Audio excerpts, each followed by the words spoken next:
ఇప్పుడైతే మనం స్వర్ణగిరి టెంపుల్కి అయితే వచ్చాము. ఇది వచ్చేసి శ్రీ వెంకటేశ్వర స్వామి టెంపుల్, మానేపల్లి హిల్స్, భువనగిరి, తెలంగాణలో అయితే స్థాపించారు కొత్తగా. ఇది వచ్చేసి మనకి 22 ఎకరాలలో అయితే నిర్మించబడింది.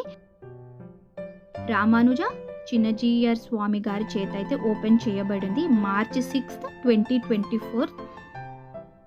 ఈ టెంపుల్కి హైదరాబాద్ నుంచి అయితే 50 కిలోమీటర్స్ లాంగ్ ఉంటుంది. యాదగిరిగుట్ట నుండి అయితే 20 కిలోమీటర్స్ అయితే లాంగ్ ఉంటుంది. ఈ టెంపుల్ని మానేపల్లి అనే ఫ్యామిలీ వాళ్ళు అయితే స్థాపించారు 8 years అయితే కన్స్ట్రక్ట్ చేయడానికి. ఇప్పుడు మనం చూస్తుంది వచ్చేసి టెంపుల్ లోపల లొకేషన్ చాలా అంటే చాలా బాగుంది. ఇక్కడ మనం స్టార్టింగ్ వెళ్ళగానే స్వామివారి పాదాలు ఉంటాయి, అవి దండం పెట్టుకొని మనం స్టార్ట్ చేయాలి. ఇక్కడ వచ్చేసి మనకి నడక దారి ఉంటుంది, మనం వచ్చేసి శ్లోకాలు కూడా ఉంటాయి, మంచిగా చదువుకుంటూ అయితే వెళ్ళిపోవచ్చు పైకి. లోపల వెళ్ళిన వెంటనే రైట్ సైడ్ అయితే మనకి టెంపుల్ ఉంటుంది. చూస్తున్నారు కదా, మేము వెళ్ళిన డే అయితే ఇంత రష్గా ఉంది టెంపుల్.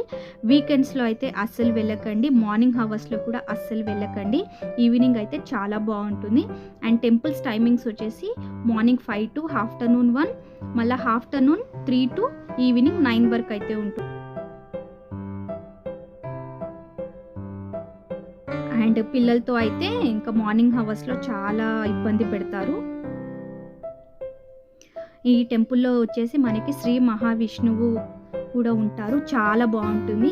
మీరు ఖచ్చితంగా అద్భుతమైన లొకేషన్ చూడాలి అనుకున్నట్లయితే ఈవినింగ్ అయితే ఖచ్చితంగా వెళ్ళండి, చాలా బాగుంటుంది. అండ్ ఈ టెంపుల్లో వచ్చేసి మనకి డిఫరెంట్ దేవుడి విగ్రహాలు అయితే ఉన్నాయి.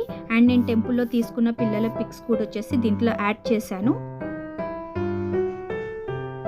మనకి దర్శనం అయినాక బయటికి రాగానే లెఫ్ట్ సైడ్ వచ్చేసి హనుమాన్ అయితే ఉంటాడు. హనుమాన్లో కూడా మనకి పెద్ద హనుమాన్ జీ ఉంటాడు, కిందకి వచ్చేసరికి చిన్న హనుమాన్ అయితే కూడా ఉంటారు.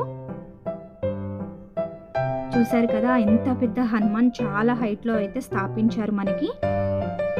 అండ్ వచ్చేసి మనకి శ్రీ మహావిష్ణువు అయితే కళ్ళకు కట్టినట్టుగా చాలా అద్భుతంగా ఉన్నారు. చూస్తున్నారు కదా. మా వీడియోస్ కనుక మీకు నచ్చినట్లయితే మా ఛానల్ని లైక్ చేయండి, షేర్ చేయండి, సబ్స్క్రైబ్ చేయండి. Thanks for watching.